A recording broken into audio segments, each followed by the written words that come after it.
11 দলীয় জোট একটা প্রেস ব্রিফিং করেছে। সেখানে জামাতের আমির কথা বলেছেন, এনসিপির নাহিদ ইসলাম তিনি কথা বলেছেন। এনসিপির নাহিদ ইসলাম যখন কথা বলছিলেন আমরা অনেকগুলো আক্ষেপের কথা সেখানে শুনেছি। কেন যেন ওই 11 দলীয় জোটের যে সংবাদ সম্মেলন সেখান থেকে শাহরিয়ার ভাই যতটা আসলে সন্তোষী প্রকাশ করলেন বা স্বাগত জানালেন আমরা ওই বিষয়টা দেখতে পাইনি। ওখানে যে বিষয়গুলো এসেছে নাহিদ ইসলাম বলছিলেন যে কয়েকটি আসনে কেন্দ্র দখলের মতো ঘটনা ঘটেছে, ফলাফল পরিবর্তন সময় নিয়ে ফলাফল পরিবর্তনের মতো ঘটনা ঘটেছে তিনি অভিযোগ করেছেন। এবং শাহরিয়ার ভাই যেমনটি বলছিলেন এটিও দাবি করেছেন যে 60% যারা হা ভোট দিয়েছে সেটা 11 দলীয় জোটেরই ভোট, অর্থাৎ বিএনপির পক্ষ থেকে কোনো হা ভোট আসেনি বা অন্যান্য জায়গা থেকে আসেনি। এবং নির্বাচন নিয়ে তারা এখনো চিন্তা ভাবনা করছেন, তারা একটা চূড়ান্ত অবস্থানের ব্যাপারে জানাবেন, হয়তো বা খুব অল্প সময়ের মধ্যে আমরা জানতে পারবো। আপনার কি মনে হয় পুরা নির্বাচন ব্যবস্থা এবং আমি যে সংবাদ সম্মেলনের কথা বললাম সবকিছু মিলে কেমন দেখছেন? শাহরিয়ার ভাই যা বলেছেন একদম ঠিক বলেছেন, নাহিদ এবং জামায়াতের আমির যা বলছেন একদম ঠিক বলছেন। কারণ ইনি রাজনীতি করেন না, ওনারা রাজনীতি করেন, উনি সমর্থন করেন তাদেরকে, তাদের ন্যারেটিভ এস্টাবলিশ করেন। যেমন আমি আমার একটা ভিডিও আমার পার্সোনাল চ্যানেলে ইলেকশনের আগের দিন আমার একটা ভিডিওর হেডলাইনই ছিল বিজয়ের জন্য জামায়াত ইসলামকে অগ্রিম অভিনন্দন, এরকম একটা হেডলাইনই দিয়েছি। কারণ কি? কারণ এই যে শাহরিয়ার ভাই যা বললেন 100% একমত।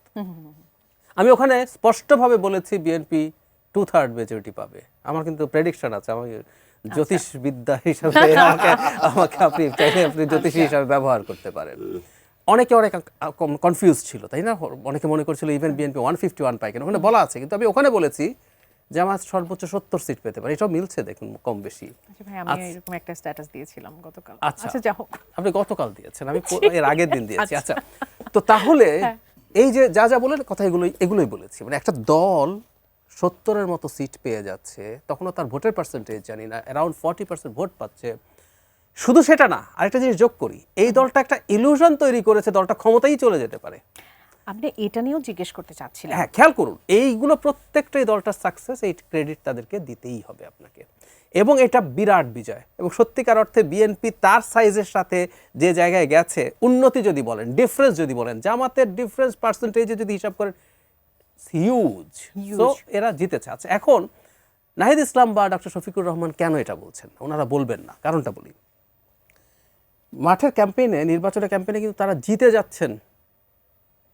নাহিদ ইসলাম ভোট দিয়ে বলেছিলেন যে আমরা সরকার গঠন করতে যাচ্ছি। ফাইন, এটা বলতে হবে তো। জি, আপনি যদি বডি ল্যাঙ্গুয়েজে দেখেন আমি 70 সিট পাবো, আপনি 30 সিট পাবেন তখন। আচ্ছা, সো আপনাকে রাজনীতির জন্যই দেখাতে হবে আপনি অনেক বড় দল হয়েছেন, আপনি ক্ষমতায় যাবেন, যাতে আপনি তো আপনার নিজস্ব যে ভোট ব্যাংক আছে তারটা তো পাবেন, জি, বিএনপিও তারটা পাবে।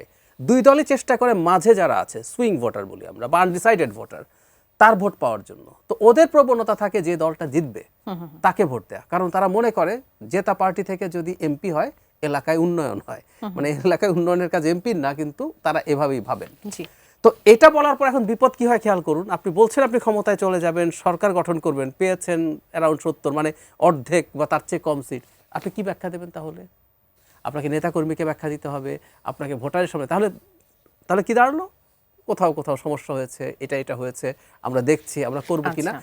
ওনারাও ভেতরে ভেতরে, আমি আপনাকে কনফার্ম করছি, খুশি। তারাও জানেন তাদের বিজয় হয়েছে, কিন্তু যেহেতু তারা রাজনীতি করেন এইটুকু তাদেরকে করতেই হবে। আপনিও মনে করেছেন যে